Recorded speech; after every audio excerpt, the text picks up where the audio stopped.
Hello everyone, welcome to SS Odia tutorial.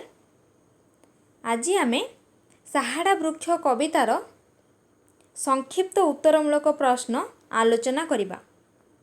जो प्रश्नर मूल्य होछि 1 नंबर। 4 गोटी संभाव्य उत्तर मध्यरु ठीक उत्तरटी आमको बाछिबार अछि, जहाकू मल्टीपल चॉइस क्वेश्चन कहा जाए। प्रथम प्रश्न रही गोलक वृक्ष को केउ वृक्ष बोली कहा जाए। ऑप्शन रही महाद्रुम, बोधिद्रुम, महाकल्प, सत्यकल्प। गोलक वृक्ष को महाकल्प बोली कहा जाए। कवितार लिखा जाइछि महाकल्प वृक्ष से हरई महापातक। महाकल्प होछि पद्य रूप, महाकल्प गद्य रूप। नेक्स्ट क्वेश्चन, गोलक वृक्ष को प्रत्येक दिन किए पूजा करती। ऑप्शन रही व्यास, गांधारसेन, धृतराष्ट्र, भीष्म। गोलक वृक्ष को प्रत्येक दिन गांधारसेन पूजा करती। तांको नगरर मझी स्थान रे गोलक वृक्षटी साहाड़ा वृक्षटी रही। परवर्ती प्रश्न, गोलक वृक्ष को सूर्यंक रथर केउ अंग सह तुलना करा जाइछे।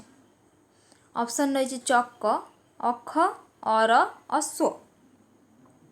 सूर्यंक रथर चक्र सहित तुलना करा जाइछे।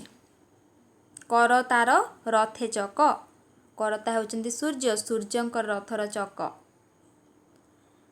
परवर्ती प्रश्न, विश्वनाथ स्वामी केउ नक्षत्र रे बुली बाहरी थिले।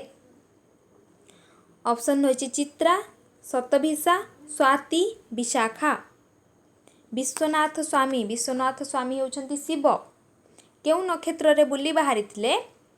गुरुवार शतभिषा नक्षत्र रे बुली बाहरी थिले।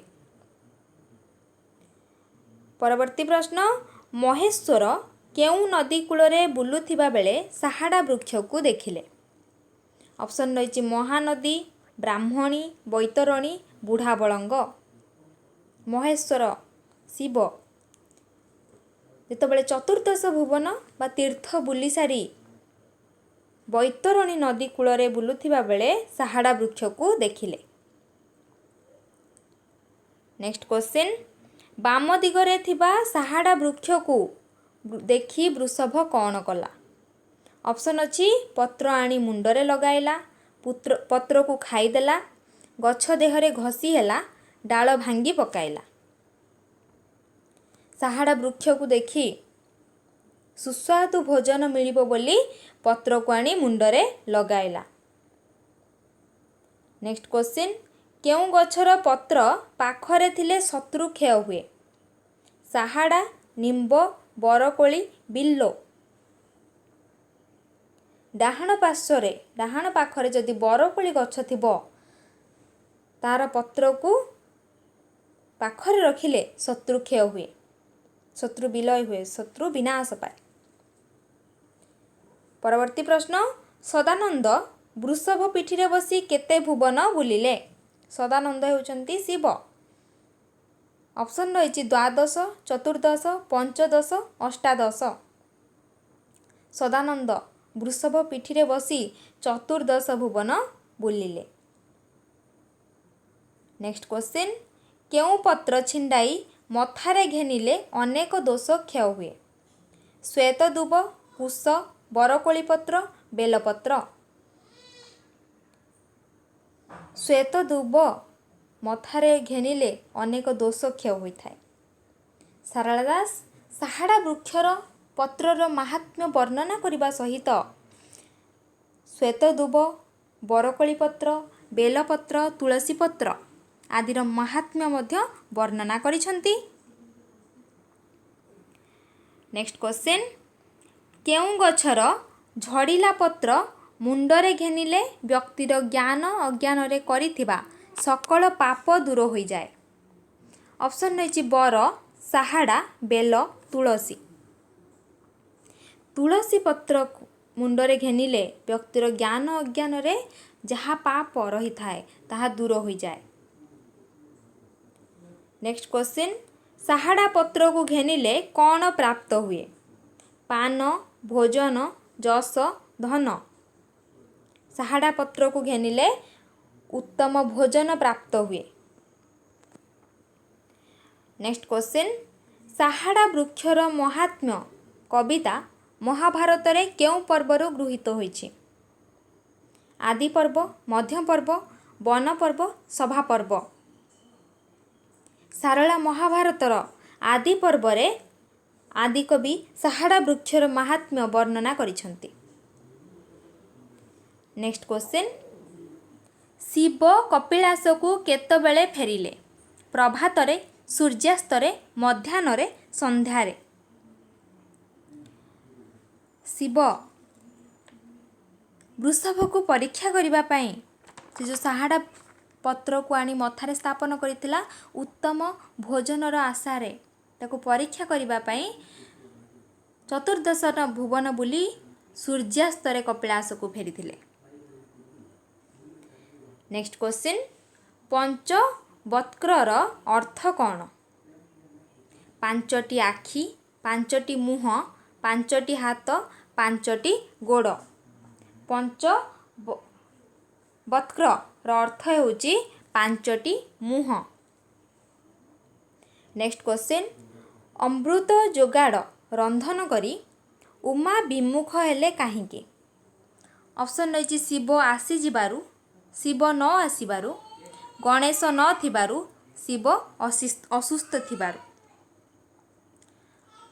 उमा होउछंती पार्वती पार्वती जेतबेले अमृत जोगाड़ रंधन करि सारिछंती एवं शिव न आसीबारु से विमुख होइछंती। नेक्स्ट क्वेश्चन उमा केतबेले खाई बसिले दिन दी पहर बेले 13 घड़ी गड़ी जिबारु शिवं को आसीबारु संध्या होई जिबारु शिवंकर आसीबा जेतबेले विलंब होईची उमा 13 घड़ी गड़ी जिबारु खाई बसिले। नेक्स्ट क्वेश्चन पार्वती काहींकी अधाखिया होई उठी गले ऑप्शन रही खाद्य भल न लागिबारु शिव आसी जिबारु देह असुस्थ हेबारु बाहारे केही डाकिबारु पार्वती शिवंकर डंबरु नाद शुणी शिव आसी जिबारु अधाखिया होई उठी गले। परवर्ती प्रश्न शिव आसी जिबारु पार्वती खाद्य द्रव्य सबु केउठी लुचाइले रोषशाला रे सोइबा घरे वृषभ गुआणी रे पिंडा तलरे शिव आसी जिबारु पार्वती संकोच रे वृषभ गुआणी रे सबु खाद्य को लुचाइले। परवर्ती प्रश्न कुंडरे अमृत जोगाड़ पाई आनंदरे भोजन करी वृषभ काहाकू स्मरण कला शिवंकु देवींकु करतार चंद्रंकु कुंडरे अमृत जोगाड़ पाई वृषभ करतार हेले सूर्यंकु स्मरण कला। नेक्स्ट क्वेश्चन सेवकर चिंता काहाकू लागी थाए राजांकु स्वामींकु देवतांकु दस्युंकु सेवकर चिंता स्वामींकु लागी थाए भक्त होउचंती भगवानर स्वामींकु लागी थाए। नेक्स्ट क्वेश्चन पार्वतींको कथा शुणी शिव कौन कले रागिले हसिले कांदिले मन दुख गले पार्वतींको कथा शुणी पार्वती जेतबेले संकोचरे सबु मनोही को नहीं वृषभर गुआणी रे देइथिले से कथा शुणी सारला परे शिव हसिथिले। ये थिला आजिर आलोचना जदि भिडियोटी भल लगी थाए ताहले लाइक करंतु फ्रेंड मानक सह शेयर करंतु सब्सक्राइब करंतु जहाँ फल कि न्यू वीडियो नोटिफिकेशन पाई परिबे। Thank you.